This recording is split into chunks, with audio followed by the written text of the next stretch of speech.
وصحبه أجمعين.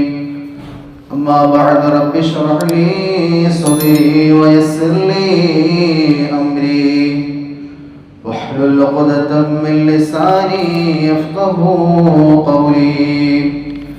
فأعوذ بالله من الشيطان الرجيم. بسم الله الرحمن الرحيم. لا يستوي القاعدون من المؤمنين غير أولي الضرر والمجاهدون في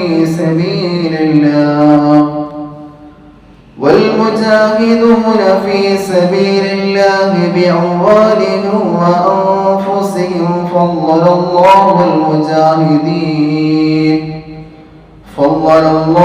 المجاهدين بأموالهم وأنفسهم على القاعدين درجات. صدق الله العظيم. അല്ലാഹു സുബ്ഹാനഹു വ തആല ഒരുമിച്ച് ഉടനെ സ്വീകരിക്കുമാറാകട്ടെ. പരിശുദ്ധമായ പുണ്യമാക്കപ്പെട്ട ലോകത്തിന്റെ നേതാവ് അഷ്റഫുൽ ഖൽഖ് ത്വഹ റസൂലുള്ളാഹി സ്വല്ലല്ലാഹു അലൈഹി വസല്ലമ തങ്ങളുടെ ജന്മം കൊണ്ട് അനുഗ്രഹീതമായ പരിശുദ്ധമായ റബീഉൽ അവ്വലിന്റെ ഒന്നാമത്തെ ദിവസം അൽഹംദുലില്ലാഹ് വെള്ളിയാഴ്ച ദിവസത്തിന്റെ നേതാവെന്ന് സയ്യിദുനാ റസൂലുള്ളാഹി സ്വല്ലല്ലാഹു അലൈഹി വസല്ലമ തങ്ങൾ നമുക്ക് പഠിപ്പിച്ചു തന്ന സയ്യിദുൽ അയ്യാം അൽ ജുമുഅ വെള്ളിയാഴ്ച ദിവസം എന്ന് പറയുന്നത് ദിവസങ്ങളുടെ നേതാവാണ്, ലോകത്തിന്റെ നേതാവാണ് അഷ്റഫുൽ ഖൽഖ് റസൂലുള്ളാഹി സ്വല്ലല്ലാഹു അലൈഹി വസല്ലം. ഒന്നാമത്തെ ദിവസം തന്നെ പരിശുദ്ധമായ ജുമുഅ ദിവസമായതിൽ അൽഹംദുലില്ലാഹ് അലാ കുല്ലി ഹാൽ അല്ലാഹുവിനോട് എത്ര ശുക്ർ ചെയ്താലും മതിയാവുകയില്ല. കാരണം റബീഉൽ അവ്വലിന്റെ ഒന്നാമത്തെ രാവ് വെള്ളിയാഴ്ച രാവായിരുന്നു. റബീഉൽ അവ്വലിന്റെ 1 വെള്ളിയാഴ്ച ദിവസമായിരിക്കുന്നു. വെള്ളിയാഴ്ച ദിവസം റസൂലുള്ളാഹി സ്വല്ലല്ലാഹു അലൈഹി വസല്ലമ തങ്ങളുടെ പേരിൽ സ്വലാത്ത് ചൊല്ലുക എന്ന് പറഞ്ഞാൽ ചെറിയ കാര്യമൊന്നുമല്ലല്ലോ. അല്ലാഹു സുബ്ഹാനഹു വ തആല സ്വലാത്തുകൾ അധികരിപ്പിക്കാനുള്ള തൗഫീഖ് നൽകി അനുഗ്രഹിക്കുമാറാകട്ടെ. പേര് കേൾക്കുമ്പോൾ തന്നെ നാവിൽ നിന്ന് അറിയാതെ വരണം ആ പ്രവാചകനോടുള്ള ഹുബ്ബ്. സ്വലാത്തുകളിലൂടെ മദ്ഹുകളിലൂടെ നമ്മുടെ ശരീരം, നമ്മുടെ കേൾവി, നമ്മുടെ കാഴ്ച, നമ്മുടെ സംസാരം, നമ്മുടെ ചിന്ത, നമ്മുടെ പ്രവർത്തനങ്ങളെല്ലാം റബ്ബിന് വേണ്ടി തൃപ്തിയുള്ളതാക്കി മാറ്റുവാൻ അല്ലാഹു സുബ്ഹാനഹു വ തആല ജീവിതത്തിൽ ഒരു മാറ്റം വരുത്തുവാൻ ഈ ഒരു ദിവസം കൊണ്ട്, ഈ ഒരു മാസത്തിന്റെ ബറക്കത്ത് കൊണ്ട് അല്ലാഹു സുബ്ഹാനഹു വ തആല തൗഫീഖ് നൽകി അനുഗ്രഹിക്കുമാറാകട്ടെ. ആമീൻ യാ റബ്ബൽ ആലമീൻ. പ്രിയമുള്ള മുഅ്മിനീങ്ങളെ, അല്ലാഹുവിന്റെ റസൂൽ സല്ലല്ലാഹു അലൈഹി വസല്ലമ തങ്ങൾ അവിടെ ഈ ലോകത്തിനോട് പഠിപ്പിച്ചു തന്ന, പറഞ്ഞു തന്ന, പ്രവർത്തിച്ച് കാണിച്ച മുഴുവൻ കാര്യങ്ങളും അവിടുത്തെ അനുചരന്മാരായ സഹാബാക്കൾ ജീവിതത്തിലൂടെ അവരും പറഞ്ഞു പ്രവർത്തിച്ച് പഠിപ്പിച്ച കാര്യങ്ങൾ അവരിലൂടെ കൈമാറി ഇന്നിതാ ഞാനും നിങ്ങളും ഒരു മുസ്ലിം എന്ന ലേബലിൽ, ഇന്ത്യ രാജ്യത്ത് മുസ്ലിം എന്ന രീതിയിൽ അന്തസ്സോടുകൂടി അഭിമാനത്തോടുകൂടി ഒരു മുസ്ലിം എന്ന് പറയുന്നതിൽ നമ്മളെല്ലാവരും സന്തോഷം കൊള്ളുകയാണ്. നാളത്തെ ദിവസത്തെ കുറിച്ച് നമുക്കറിയാം. ഓഗസ്റ്റ് 15 സ്വാതന്ത്ര്യ ദിനം. ഇന്ത്യക്ക് വേണ്ടി, ഈ ഇന്ത്യ മഹാരാജ്യത്തെ സ്വതന്ത്രമാക്കുന്നതിന് വേണ്ടി ബ്രിട്ടീഷ് പട്ടാളക്കാർക്കെതിരെ പോരാടിയ ഒരുപാട് നേതാക്കന്മാരുടെ ചരിത്രങ്ങൾ ഉറങ്ങിക്കിടക്കുന്ന, ഒരുപാട് ത്യാഗങ്ങൾ സഹിച്ച് ദീനിന് വേണ്ടിയാണെങ്കിലും രാജ്യത്തിന് വേണ്ടിയാണെങ്കിലും സ്വന്തം ശരീരവും സമ്പത്തും അർപ്പിച്ച, അർപ്പണബോധമുള്ള ഒരുപാട് വ്യക്തിത്വങ്ങളെ സ്മരിക്കപ്പെടുന്ന ദിവസമാണ് ഓഗസ്റ്റ് 15 എന്ന് പറയുന്നത്. ഈ ഇന്ത്യക്ക് സ്വാതന്ത്ര്യം വാങ്ങി ഈ ഇന്ത്യ രാജ്യത്തിനെ സ്വതന്ത്രമാക്കുന്നതിന് വേണ്ടി മുസ്ലിങ്ങൾ ഉൾപ്പെടെയുള്ള ഹൈന്ദവ ക്രൈസ്തവ സമുദായത്തിൽപ്പെട്ട ബുദ്ധമതസ്ഥനാണെങ്കിലും മതമുള്ളവനും മതമില്ലാത്തവനും ഒന്നിച്ചു നിന്ന് അണിനിരന്നപ്പോൾ ധീരതയോടെ അക്രമങ്ങൾക്കെതിരെ നീതിയോടുകൂടി പോരാട്ടങ്ങൾക്ക് നേതൃത്വം നൽകിയ നമ്മുടെ ഇന്ത്യ മഹാരാജ്യത്തെ നമ്മുടെ പൂർവികർ അവർ നേടിത്തന്ന ത്യാഗത്തിന്റെയും സമർപ്പണത്തിന്റെയും ഒരംശമാണ് ഞാനും നിങ്ങളും ഈ ഭൂമി ലോകത്തിൽ ഈ ഇന്ത്യ മഹാരാജ്യത്തിൽ ആസ്വദിച്ചു കൊണ്ടിരിക്കുന്നത്. അവരെ മറന്നുകൊണ്ടുള്ള നമ്മുടെ പൂർവികർ ഏതെല്ലാം രീതിയിലാണോ അവരുടെ ജീവിതം വരെ മാറ്റിവെച്ചിരുന്നത്, അതൊന്നും മറക്കാതെ അതൊന്നും മാറ്റി നിർത്താൻ ഒരു ഇന്ത്യക്കാരനും തയ്യാറാകാൻ പാടില്ല. കാരണം നമ്മുടെ ഇന്ത്യ രാജ്യത്തിനെ നല്ല രീതിയിൽ സ്നേഹിച്ചിരുന്ന, ഇന്ത്യക്ക് വേണ്ടി മാത്രം ജീവിച്ചിരുന്നു എന്ന് വേണം പറയാൻ. ഒരു ഉമ്മ തന്റെ മക്കളെ അതിനു വേണ്ടി മാത്രമാണ് നിയോഗിക്കപ്പെട്ടിട്ടുള്ളത്. തന്റെ 2 മക്കളും സ്വാതന്ത്ര്യ സമര പോരാട്ടത്തിന് വേണ്ടി തയ്യാറാകണമെന്ന് ഒരു ഉമ്മ തന്റെ മക്കളോട് ആഹ്വാനം ചെയ്യുന്നുണ്ടെങ്കിൽ ഇന്ത്യ രാജ്യത്തിനോടുള്ള ആ ഒരു സ്നേഹവും ബന്ധവും കൂറും എത്രത്തോളം ഉണ്ടാകണമെന്ന് ഞാനും നിങ്ങൾ മനസ്സിലാക്കേണ്ടതുണ്ട്. ആ ഒരു മാതാവ് തന്റെ മക്കളെ ദീനിന് വേണ്ടി പഠിപ്പിച്ചിട്ടുണ്ടെങ്കിലും ഇന്ത്യ രാജ്യത്തിന് ഒരു പ്രയാസഘട്ടം വന്നപ്പോൾ അതിനു വേണ്ടി നേതൃത്വം നൽകിക്കൊണ്ട് പോരാടുവാൻ ഒരു ഉമ്മ തന്റെ മക്കളെ അതിനു വേണ്ടി തയ്യാറെടുപ്പുകൾ നടത്താനുള്ള പ്രവർത്തനങ്ങൾ ചെയ്തു കൊടുത്തിട്ടുണ്ടെങ്കിൽ എൻ്റെ പ്രിയപ്പെട്ടവരെ, ഞാനും നിങ്ങളും മറന്നുപോയ ഒരു ഇന്ത്യ രാജ്യമുണ്ട്. ഞാനും നിങ്ങളും ആഗ്രഹിച്ചുകൊണ്ടിരിക്കുന്ന ഒരു ഇന്ത്യ രാജ്യമുണ്ട്.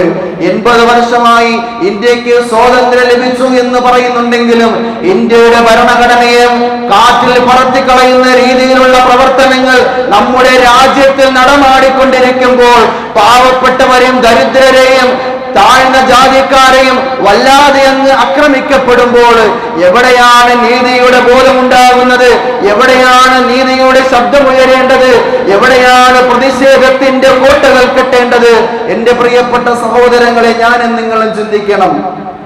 ഒരു പ്രശ്നം വരുമ്പോൾ മാറി നിൽക്കാതെ, ചിതറിപ്പോകാതെ, ഒരുമിച്ച് നിന്നുകൊണ്ട് അത് നേടിയെടുക്കാനുള്ള ആർജവം ഓരോ മുസ്ലിം എന്നതിനപ്പുറം ഓരോ ഇന്ത്യൻ പൗരൻ എന്ന ബോധത്തോടുകൂടി, തിരിച്ചറിവോടുകൂടി ഞാനും നിങ്ങളും പ്രവർത്തിക്കേണ്ടതുണ്ട്.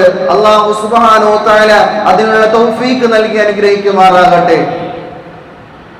കാരണം നമ്മുടെ ഇന്ത്യ രാജ്യത്ത് ബ്രിട്ടീഷുകാര്, ഡച്ചുകാര്, പോർച്ചുഗീസുകാര് അവരുടെ കച്ചവട വാണിജ്യവുമായി ബന്ധപ്പെട്ട് നമ്മുടെ ഇന്ത്യ രാജ്യത്തിലേക്ക് കടന്നു വരികയും ഇവിടത്തെ വാണിജ്യങ്ങളെയെല്ലാം കൊള്ളയടിച്ചുകൊണ്ട്, ഇവിടത്തെ ആൾക്കാരുകളെയെല്ലാം അടിമകളാക്കിക്കൊണ്ട്, ആക്രമിച്ചുകൊണ്ട് നാട് മുഴുവനും കൈക്കലാക്കി സ്വന്തമാക്കാനുള്ള വ്യാമോഹത്തോടു കൂടി വരുമ്പോൾ ആദ്യമായി ഇന്ത്യ രാജ്യത്തിന് വേണ്ടി ബ്രിട്ടീഷുകാർക്കെതിരെ പോരാട്ടത്തിന് നേതൃത്വം വഹിച്ചത് അതൊരു മുസ്ലിം ആണെന്ന് പറയുമ്പോൾ എൻ്റെ പ്രിയപ്പെട്ടവരെ, ഞാനും നിങ്ങളും അഭിമാനത്തോടു കൂടി പറയണം, ഇന്ത്യ രാജ്യത്ത് താമസിക്കേണ്ടത് മുസ്ലിമിന്റെയും അവകാശമാണ്.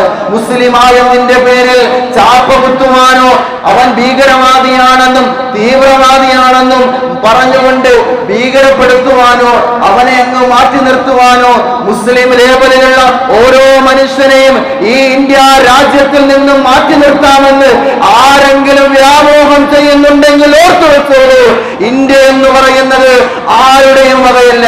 ഇന്ത്യ എന്ന് പറയുന്നത് അധികാരത്തിന്റെ, അഹങ്കാരത്തിന്റെ കസേരയിൽ അമ്മാനമാടുന്ന ഒരു തമ്പുരാക്കന്മാരുടെ വകയല്ല എന്ന് എന്റെ ഓരോ പ്രിയപ്പെട്ടവരും ചിന്തയുള്ള, ബുദ്ധിയുള്ള, വിവേകമുള്ള, ബോധമുള്ള, തിരിച്ചറിവുള്ള ഓരോ മനുഷ്യരും ചിന്തിക്കേണ്ട കാര്യമാണ്. നമ്മുടെ മക്കൾക്ക്, ഇവിടെ ഇരിക്കുന്ന കൊച്ചുമകൻ ഉൾപ്പെടെയുള്ള നമ്മുടെ പൊന്നുമക്കൾക്ക് ഇന്ത്യയുടെ ചരിത്രം നമ്മൾ പഠിപ്പിച്ചു കൊടുക്കണം. ഇന്ത്യ രാജ്യത്തിന്റെ ത്യാഗത്തിന്റെ, സമർപ്പണത്തിന്റെ, അർപ്പണബോധത്തോടുകൂടി ഇന്ത്യ എന്ന് പറയുന്ന ഈ കാണുന്ന മഹത്തായ മഹാരാജ്യത്തിന് വേണ്ടി കാവൽ നിന്ന ഇന്ത്യൻ മുസ്ലിമീങ്ങളെയും പറഞ്ഞു കൊടുക്കണം, ഇന്ത്യൻ ഹൈന്ദവരെയും കുറിച്ച് പറഞ്ഞു കൊടുക്കണം, ഇന്ത്യൻ ക്രൈസ്തവ സമുദായത്തിൽപ്പെട്ട ബുദ്ധിയുള്ള, വിവേകമുള്ള, തിരിച്ചറിവിന്റെ ബോധമുള്ള, തിരിച്ചറിവിന്റെ ചുവട്ടുപടിയിലേക്ക് പഠനരംഗത്തേക്ക് ഇറങ്ങി തിരിച്ചിരിക്കുന്ന നമ്മുടെ പൊന്നോമന മക്കൾക്കും ഇന്ത്യ രാജ്യത്തിന്റെ ചരിത്രങ്ങൾ നമ്മൾ പറഞ്ഞു കൊടുക്കണം. പേപ്പറുകളിൽ നിന്നും ചരിത്ര എഴുത്തുകളിൽ നിന്നും ഇന്ത്യയുടെ ആ ഒരു ചരിത്ര ഗ്രന്ഥങ്ങളെ മാറ്റി നിർത്തുവാനോ കീറിക്കളയുവാനോ ആരെങ്കിലും ശ്രമിക്കുന്നുണ്ട് എന്നതിന്റെ തിരിച്ചറിവുള്ള ബോധം ഞാനും നിങ്ങൾ മനസ്സിലാക്കണം. കാരണം കുട്ടികൾ പഠിക്കുന്ന പാഠശാലയിലെ ഗ്രന്ഥങ്ങളിൽ പോലും ഇന്ത്യ രാജ്യത്തിനെ മുസ്ലിമീങ്ങളുടേതാണെങ്കിലും ആ ഒരു രാജ്യത്തിന് വേണ്ടി ത്യാഗങ്ങൾ സമർപ്പിച്ച അങ്ങനെയുള്ള വ്യക്തിത്വങ്ങളുടെ ചരിത്രങ്ങൾ ഇന്ത്യയുടെ നമ്മുടെ മക്കൾ പഠിക്കുന്ന പാഠശാലയിലെ പുസ്തകങ്ങളിൽ പോലും മാറ്റിത്തിരുത്തുന്ന ഒരു കാലഘട്ടത്തിലൂടെയാണ് നടന്നു പോകുന്നത്. പേടി കൊണ്ടാണ് പ്രിയപ്പെട്ടവരെ. അധികാരം പോകുമോ, കസേര തെറിക്കുമോ, ഈ രാജ്യത്തിന് ജീവിക്കാൻ സാധിക്കുമോ എന്ന പേടിയുടെ ഭയപ്പാടിന്റെ പേരിലാണ് സത്യത്തിനെ മറച്ചു വെച്ചുകൊണ്ട് മുസ്ലിങ്ങൾക്കെതിരെ വിദ്വേഷ പ്രചരണങ്ങൾ നടത്തി വല്ലാതെ അങ്ങ് പ്രകോപനം നടത്തി, പ്രകോപനത്തിലൂടെ മനുഷ്യരെ അങ്ങ് മാറ്റി നിർത്തി ചിഹ്നിച്ചുകറിയ രീതിയിൽ മനുഷ്യരെ എല്ലാം നശിപ്പിക്കാമെന്ന ഒരു കാട്ടാളന്മാരുടെ ചിന്താഗതിയോടുകൂടിയാണ് ഓരോരുത്തരും കടന്നു വരുന്നത്. നമ്മൾ മനസ്സിലാക്കണം, ഇനിയൊരു ഇന്ത്യ രാജ്യത്തിന് വേണ്ടി പോരാട്ടത്തിന്റെ നേതൃത്വം ആരെങ്കിലും വഹിച്ചു കഴിഞ്ഞാൽ, അതിനുവേണ്ടി അണിനിരയേണ്ട ഒരു അവസരം വന്നു കഴിഞ്ഞാൽ, എന്റെ പ്രിയപ്പെട്ട പാപ്പനംകോട് ജുമാ മസ്ജിദിൽ ഒരുമിച്ച് കൂടിയിരിക്കുന്ന കേരളത്തിന്റെ പൊന്നുമക്കളോട്, സഹോദരങ്ങളോട് പറയുകയാണ്, ഇനി ഒരു സ്വാതന്ത്ര്യ സമര പോരാട്ടത്തിന് വേണ്ടി എവിടെ നിന്നെങ്കിലും ആരെങ്കിലും ഒരു ആഹ്വാനം നൽകിയാൽ ഈ രാജ്യത്തിനെ സംരക്ഷിക്കേണ്ടത്, ഈ രാജ്യത്തിന്റെ സംരക്ഷണ കോട്ടയിലേക്ക് ഒരു പങ്കാകേണ്ടത് എന്റെ ജീവിതത്തിന്റെ എന്നല്ല, ഒരു ഈമാനുള്ള മുസ്ലിമിന്റെ ദൗത്യമാണെന്നുള്ള ചിന്താഗതി എന്റെ പ്രിയപ്പെട്ടവർക്കുണ്ടാകണം. രാജ്യസ്നേഹം എന്ന് പറയുന്നത് അത് ഈമാനിന്റെ ഭാഗമാണ്. പണ്ഡിതന്മാർ പഠിപ്പിക്കുന്നുണ്ട്, മുൻഗാമികളും ആ പാതയാണ് പിന്തുടരുന്നത്, നമ്മളും അതേ പാതയിൽ തന്നെയാണ് പിന്തുടരേണ്ടത്, നമ്മളും അതേ പാതയിലാണ് സഞ്ചരിക്കേണ്ടത്. തിരിഞ്ഞു നോക്കാതെ മുന്നോട്ട് പോയി ഏത് പ്രതിസന്ധി വന്നാലും അതെല്ലാം തരണം ചെയ്യാൻ ഓരോ മുസ്ലിമീങ്ങളും ഓരോ ഇന്ത്യൻ പൗരനും അതിനുവേണ്ടി നമ്മളെല്ലാവരും തയ്യാറാകണം. അല്ലാഹു സുബ്ഹാനഹു വ തആല അതിനുള്ള തൗഫീഖ് നൽകി അനുഗ്രഹിക്കുമാറാകട്ടെ. കാരണം ഈ രാജ്യത്തിന് വേണ്ടി മുസ്ലിമീങ്ങളുടെ പങ്ക് ഒരുപാടാണ്. മുസ്ലിമീങ്ങളെയാണ് ഉന്മൂലനം ചെയ്യാമെന്ന് കയ്യിലൊരു ഫോണും സംസാരിക്കാൻ ആവുമുണ്ടെങ്കിൽ രാജ്യത്തിന്റെ എന്നല്ല ലോകത്തിന്റെ ഏത് കോണിലിരുന്നു കൊണ്ടാലും വിദ്വേഷ പ്രചരണങ്ങൾ നടത്താമെന്ന ഓരോരുത്തരുടെയും മോശമായ ചിന്തയുടെ പ്രവർത്തനത്തിന്റെ വ്യാമോഹങ്ങളാണ് ഈ നാടിനെ നശിപ്പിച്ചുകൊണ്ടിരിക്കുന്നത്.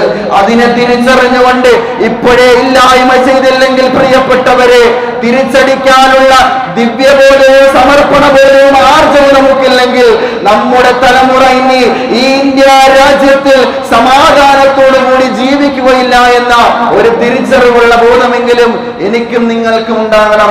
നമ്മുടെ മക്കൾ ഈ ഇന്ത്യ രാജ്യത്തിൽ നല്ല രീതിയിൽ ജീവിക്കണം. നമ്മുടെ മക്കൾ ഈ ഇന്ത്യ രാജ്യത്തിൽ സന്തോഷത്തോടെ സമാധാനത്തോടെ ജാതി വർഗ ഭേദമില്ലാതെ നമുക്ക് ഹൈന്ദവ സമുദായത്തിൽപ്പെട്ട സഹോദരങ്ങളുണ്ട്, ക്രൈസ്തവ സമുദായത്തിൽപ്പെട്ട സഹോദരങ്ങളുണ്ട്. ഞാനും നിങ്ങളും സ്കൂൾ കലാലയങ്ങൾ പഠിച്ചതാണ്. നമ്മുടെ തൊട്ടടുത്തിരുന്ന ഹൈന്ദവ കൂട്ടുകാരന്മാരും ക്രൈസ്തവ കൂട്ടുകാരന്മാരും ഒന്നും നമ്മളെല്ലാം വേറൊരു ജാതിയിൽപ്പെട്ടവരാണെന്ന് മാറ്റി നിർത്തിയിട്ടില്ല. ഏതൊരു കാര്യം വന്നാലും ഒന്നിച്ചു നിന്നുകൊണ്ട് നമ്മളെല്ലാം നല്ല രീതിയിൽ സ്വരൂപയുടെ മാന്യതയോടെ കൂടെയാണ് നമ്മളെല്ലാവരും ജീവിച്ചു വളർന്നത്. പക്ഷേ കാലം മാറിക്കൊണ്ടിരിക്കുമ്പോൾ ക്യാമ്പസുകളിൽ പോലും ഓരോ രാഷ്ട്രീയ പാർട്ടികളുടെ വേർതിരിവിലൂടെ മനുഷ്യരുടെ മക്കളുടെ നമ്മുടെ പൊന്നോമന വിദ്യാലയത്തിൽ പഠിക്കുന്ന ക്യാമ്പസിലെ മക്കളുടെ ഹൃദയത്തിൽ പോലും ഒരു വേർതിരിവിന്റെ ഒരു കോട്ടയാണ്, ആ ഒരു ചങ്ങലകളാണ് നമുക്ക് നമുക്ക് കാണാൻ സാധിക്കുന്നത് രാഷ്ട്രീയ പാർട്ടിയുടെ പേരിൽ പറഞ്ഞ് സ്നേഹിതന്മാർ തമ്മിൽ പോരടിക്കുകയാണ്, സ്നേഹിതന്മാർ തമ്മിൽ വിഭജിക്കുകയാണ്. ആ ഒരു വിഭജനത്തിലൂടെ എന്ത് നേട്ടമാണ് പ്രിയപ്പെട്ടവരെ നിങ്ങൾ കണ്ടെത്തുന്നത്? സ്നേഹത്തോടെ, ഐക്യത്തോടെ, ഒരുമയോട് കൂടിയ ആ ഒരു കലാലയ ജീവിതത്തിൽ നിന്ന് ക്യാമ്പസിന്റെ വരാന്തയിലേക്ക് കടന്നു പോകുമ്പോൾ അവിടെയെല്ലാം മാറി മറിയുകയാണ്. അതിൽ നിന്നും നമ്മുടെ ജീവിതത്തിന്റെ സമാധാന അന്തരീക്ഷങ്ങളെല്ലാം മാറിത്തിരിയുകയാണ്. അങ്ങനെയാണ് നമ്മുടെ രാജ്യത്തിന്റെ സമാധാന അന്തരീക്ഷം പോലും തകർന്നു പോകുന്നതെങ്കിൽ എന്റെ പ്രിയപ്പെട്ടവരെ, ഞാനും നിങ്ങളും ചിന്തിക്കേണ്ട ഒരുപാട് കാര്യങ്ങളുണ്ട്. അല്ലാഹു സുബ്ഹാനഹു വ തആല കാര്യങ്ങൾ മനസ്സിലാക്കി പ്രവർത്തിക്കാൻ തൗഫീഖ് നൽകി അനുഗ്രഹിക്കുമാറാകട്ടെ. മുൻഗാമികളായ നമ്മുടെ മഹത്തുക്കൾ എന്തിനു വേണ്ടിയാണ് പരിശുദ്ധമായ ആ ഒരു ദീനിൽ അടിനടന്നുകൊണ്ട് ഓരോ മുസ്ലിമീങ്ങളും ഓരോ മുസ്ലിം കേന്ദ്രങ്ങൾ ക്രമീകരിച്ചുകൊണ്ട് രാജ്യ നന്മയ്ക്ക് വേണ്ടി ക്ലാസ് എടുക്കുകയും അവിടെയുള്ള ജനങ്ങളെയെല്ലാം ഒരുമിച്ച് കൂട്ടിക്കൊണ്ട് ബ്രിട്ടീഷ് പട്ടാളക്കാർക്കെതിരെ പോരാടുന്നതിനുള്ള ഓരോ സംവിധാനങ്ങളും ഓരോ നിർദ്ദേശങ്ങളും നമ്മുടെ പള്ളിയുടെ മസ്ജിദുകളിലാണ് നടന്നുകൊണ്ടിരുന്നത്. നമ്മുടെ ദീൻ പഠിപ്പിക്കുന്ന കലാലയങ്ങളിലാണ് നമ്മുടെ മഹത്തുക്കളായ പണ്ഡിതന്മാർ അതിനുവേണ്ടിയെല്ലാം സ്വരൂപനം നടത്തിയത്. പക്ഷേ ഇന്നത്തെ അവസ്ഥ എന്താണ്? എന്തുകൊണ്ടാണ് നമ്മുടെ മസ്ജിദുകൾ തകർക്കപ്പെടുന്നത്? എന്തുകൊണ്ടാണ് നമ്മുടെ ദീനി കലാലയങ്ങൾ തകർക്കപ്പെടുന്നത്?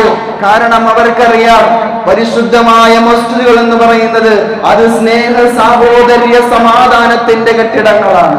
അവിടെ ആർക്കും വിദ്വേഷമില്ല, അവിടെ ആർക്കും പകയില്ല, അവിടെ ആർക്കും പോരാടണം എന്നുള്ള ചിന്തയില്ല. പക്ഷേ ഒരു പോരാട്ടത്തിന് വേണ്ടി എവിടെയെങ്ങാനും ഒരു അവസരം വന്നു കഴിഞ്ഞാൽ സ്നേഹ സാഹോദര്യ സമാധാനത്തോടു കൂടി ജീവിക്കുന്ന ഓരോ മനുഷ്യനും ഗർജിക്കുന്ന മറ്റൊരു മുഖമുണ്ട് എന്ന ഒരു യഥാർത്ഥ മുദ്രാവാക്യമാണ് പരിശുദ്ധമായ ഇസ്ലാം നമ്മെ പഠിപ്പിക്കുന്നത്. ടിപ്പു സുൽത്താൻ പറഞ്ഞത് എന്താ?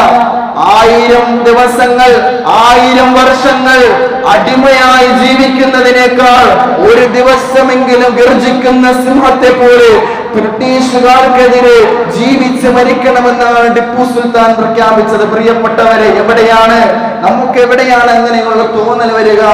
ഒരു പോരാട്ടത്തിന് അധികാരങ്ങൾ വേണ്ട, ഒരു പോരാട്ടത്തിന് നമുക്കാർക്കും അധികാര കസേരകൾ വേണ്ട, ഒരു പോരാട്ടത്തിന് ഒരു അവസരം മാത്രം മതി. പ്രിയപ്പെട്ടവരെ, നാടിന്റെ നന്മയ്ക്ക് വേണ്ടി, നമ്മുടെ മക്കളുടെ നന്മയ്ക്ക് വേണ്ടി, നമ്മുടെ സമുദായത്തിന്റെ നന്മയ്ക്ക് വേണ്ടി പോരാടേണ്ടി വന്നാൽ പോരാടണം പ്രിയപ്പെട്ടവരെ. കാരണം വിശുദ്ധമായ ഖുർആൻ പറയുകയാണ്, വിശുദ്ധമായ ഖുർആൻ നമ്മളോട് പറയുകയാണ്, ലാ യസ്തമിൽ ഖാഇദൂന മിനൽ മുഅ്മിനീന ഗൈറു ഉലിൽ ളറരി.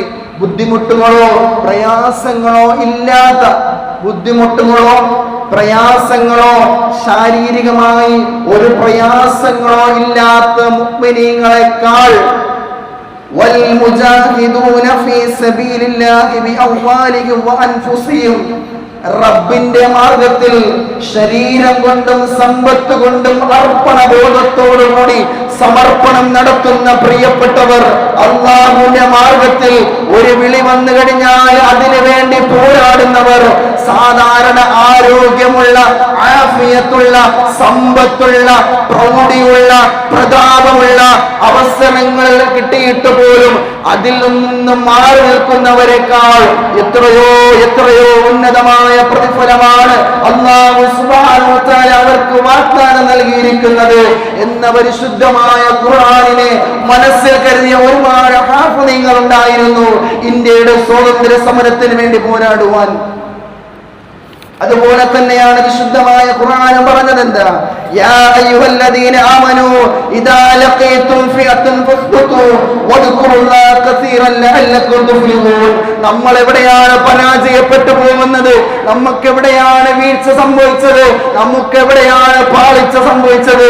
വിശുദ്ധമായ ഖുർആൻ പറയുകയാണ്, ഒരു ശത്രു സൈന്യത്തെ നിങ്ങൾ കണ്ടുമുട്ടിയാൽ, വിശ്വാസമുള്ള ഈമാനുള്ള ഓരോ മനുഷ്യരും ശത്രു സൈന്യത്തെ കണ്ടുമുട്ടിയാൽ നിങ്ങൾ അതിൽ അടിയുറച്ചു നിൽക്കണം. ഇനി ഒരു സ്വാതന്ത്ര്യ സമര പോരാട്ടത്തിന് അവസരമാണ് നമ്മുടെ മുന്നിൽ വരുന്നതെങ്കിൽ അടിയുറച്ചു നിന്നുകൊണ്ട് അല്ലാഹുവിനെ നിങ്ങൾ ധാരാളമായി സ്മരിച്ചുകൊണ്ട് റബ്ബിലേക്ക് തവക്കുൽ ചെയ്താൽ ലഅല്ലകും തുഫ്ലിഹൂൻ, നിങ്ങൾക്ക് വിജയമുണ്ടാകുമെന്ന് വിശുദ്ധമായ ഖുർആൻ. ആര് വിമർശനങ്ങൾ നടത്തിയാലും, ആര് പേടിപ്പിക്കുന്ന പ്രചരണം നടത്തിയാലും അവിടെ കുലുങ്ങേണ്ട, താഴ്ന്നു പോകേണ്ട, തല കുനിച്ചു നിൽക്കേണ്ടവനല്ല മുസ്ലിം.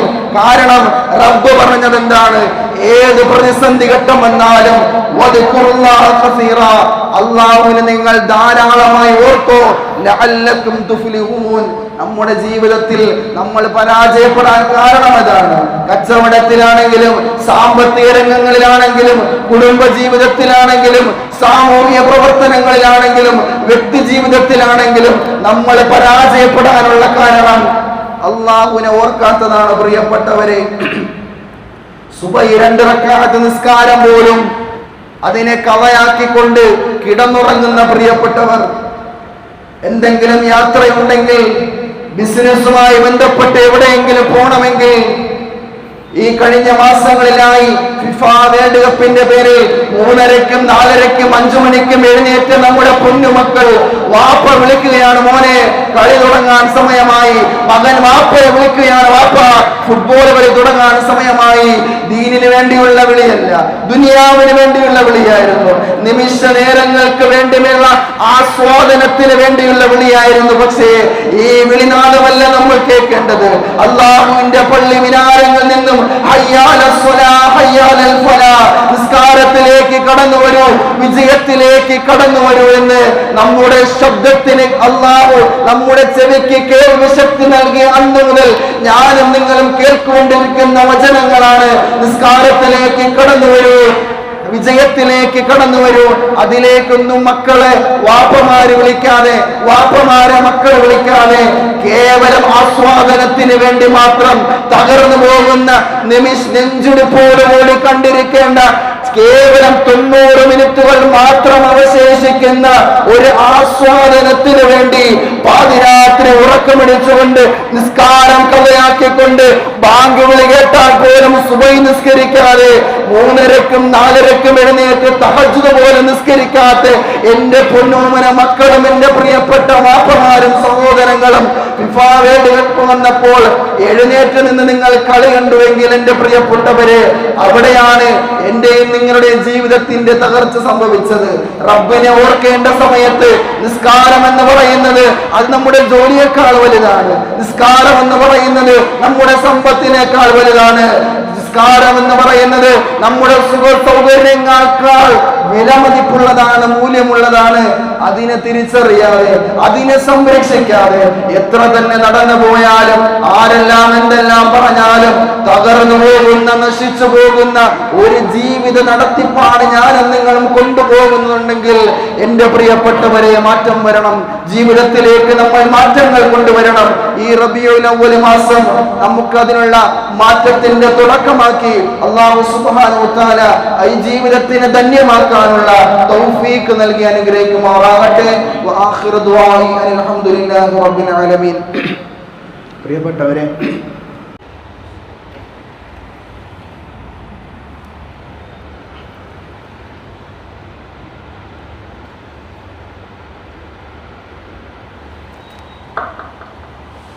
اللهم صل على سيدنا محمد وعلى آل سيدنا محمد.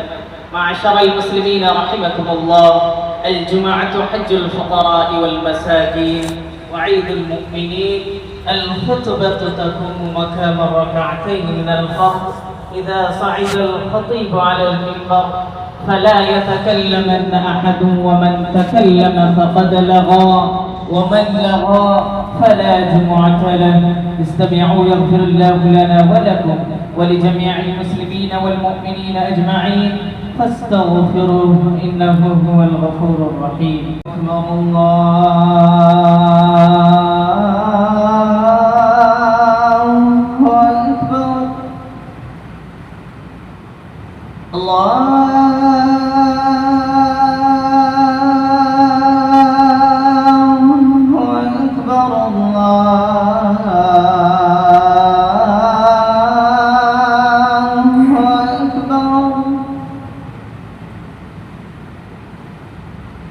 أشهد أن لا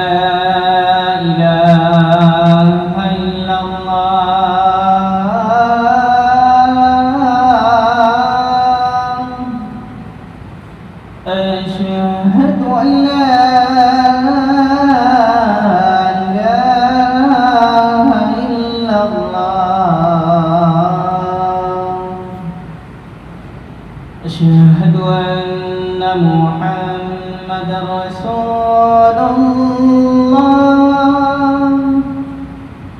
أشهد أن محمدا رسول الله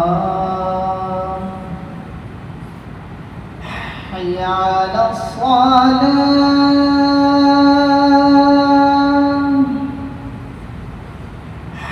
حي على الصلاة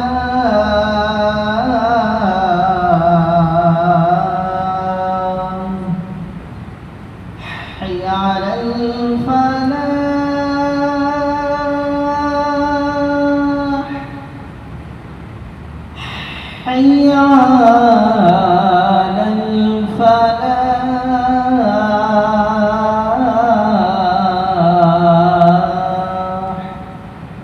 الله